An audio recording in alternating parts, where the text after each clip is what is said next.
Hi, welcome to the third part of the lecture on labor market, unemployment and inflation.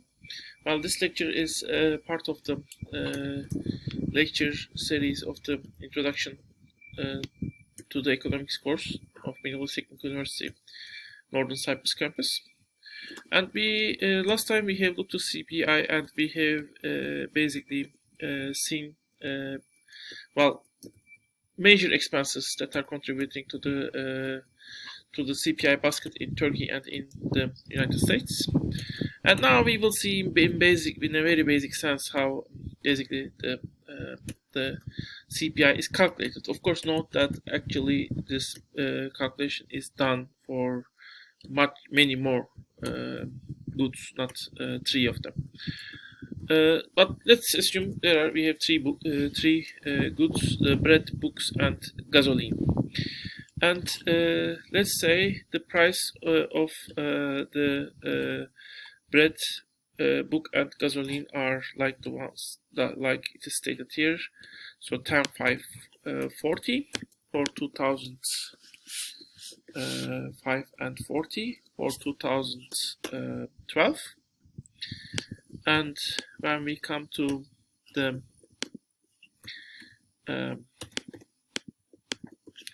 2013, the prices have become 15, 5, and 50. 15, 5, and 50.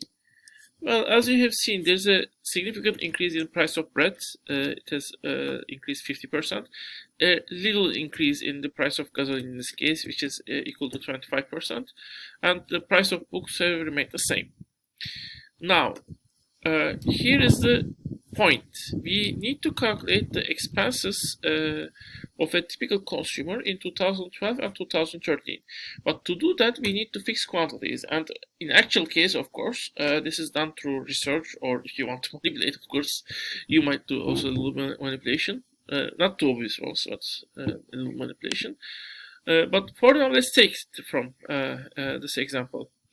So let's say we are talking on Germany, and typical German consumer has consumed 1,000 breads, 200 books, and 100 liter of gasoline. So 1,200 and 100.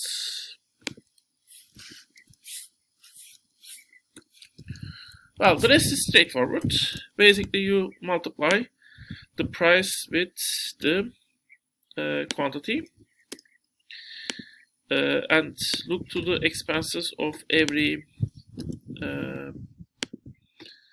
particular good, and then sum up these expenses to find the total expense.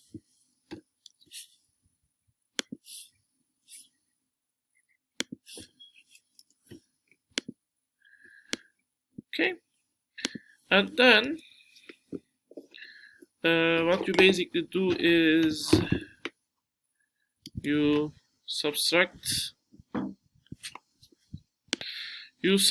the 2013 price from 2012 price and divide it to the 2012 price to see the increase, which is 40%. Well, if you want to see it in percentages, you might multiply it with hundreds, so 40% increase in prices happened basically in Germany. Note we have increased the price of bread a lot. Well, just for fun, if basically we want to manipulate the prices a little bit, I want a little bit decrease the price of the quantity of bread consumed and increase the quantity of the books consumed. In that case, yes, I have a 2.5% decrease in prices. I can do it a little bit more to increase this, for example, to 400. In that case, I have a 40% increase. And if I want to do a little bit further, I can decrease the quantity of bread consumed even more.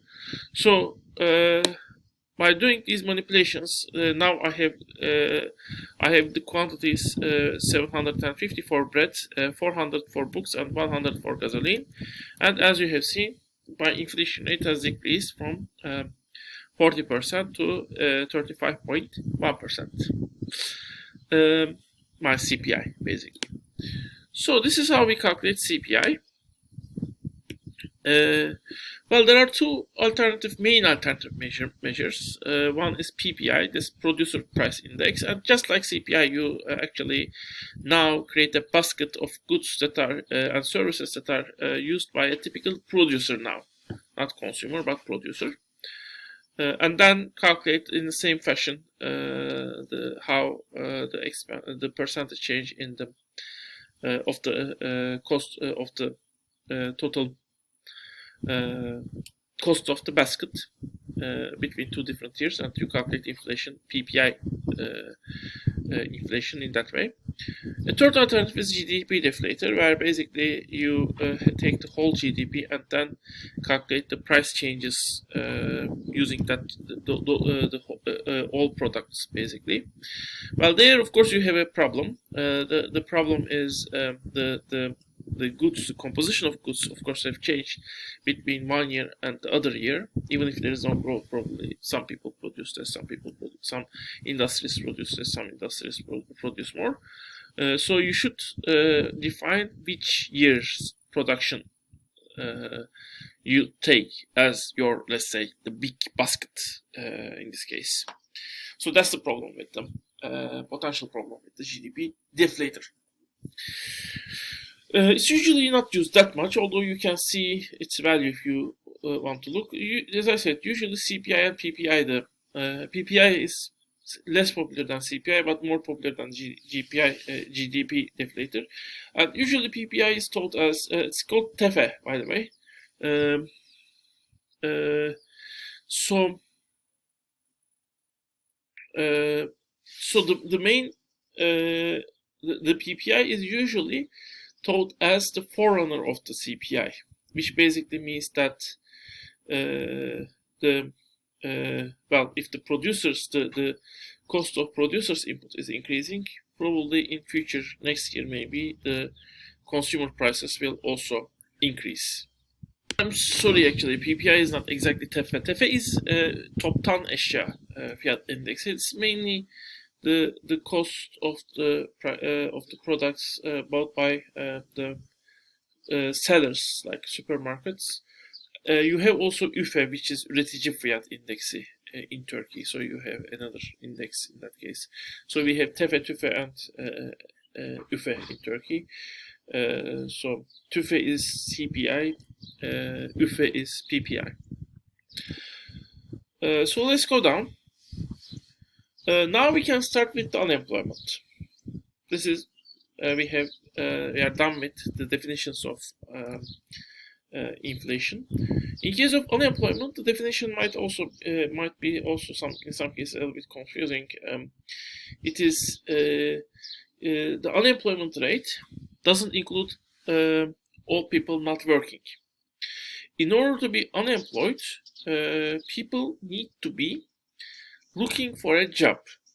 So people who are not looking for a job, they are considered not in the labor force. So in that sense, unemployed people who are unemployed are within the labor force.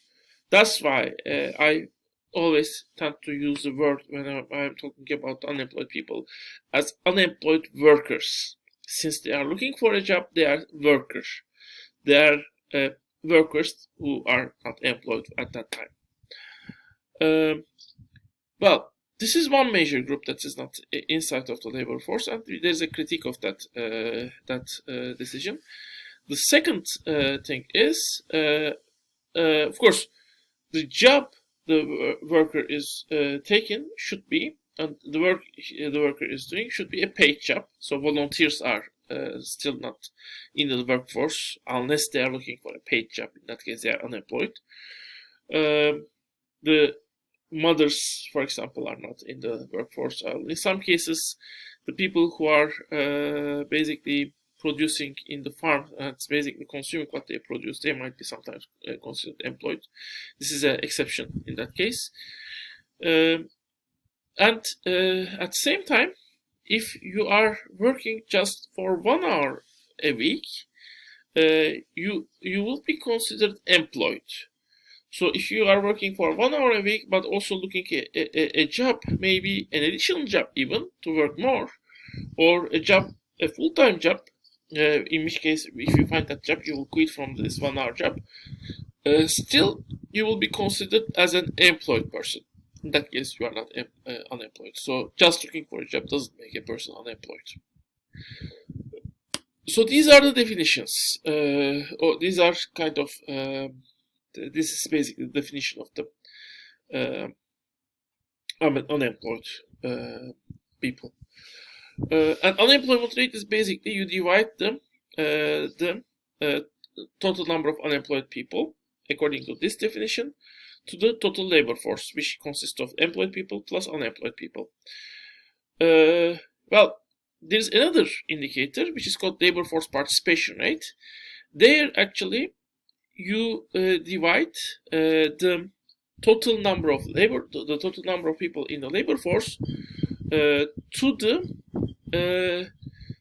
adult population, usually taken above 16. There are some places where basically the ages between 16 and 65 are taken, but nowadays, I mean, you cannot define easily a upper limit for working, so basically that is not done that much.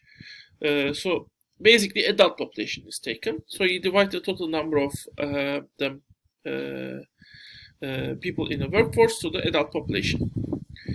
So, well, this is the old data actually. After the corona crisis, this number has increased drastically, but according to old data, there were 13.9 people in the labor force, which is, by the way, 53.5% of the, which makes 53.5% labor force participation rate. Especially the women are not participating to the labor force. Actually, the number for the women is drastically low. And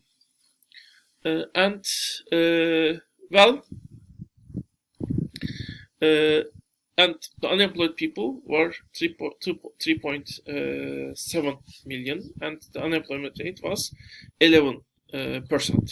In Turkey, also labor force participation rate is low actually compared with developed countries, but you can look to that. And unemployment rate is also high, also compared with the developed countries. It's even more higher now.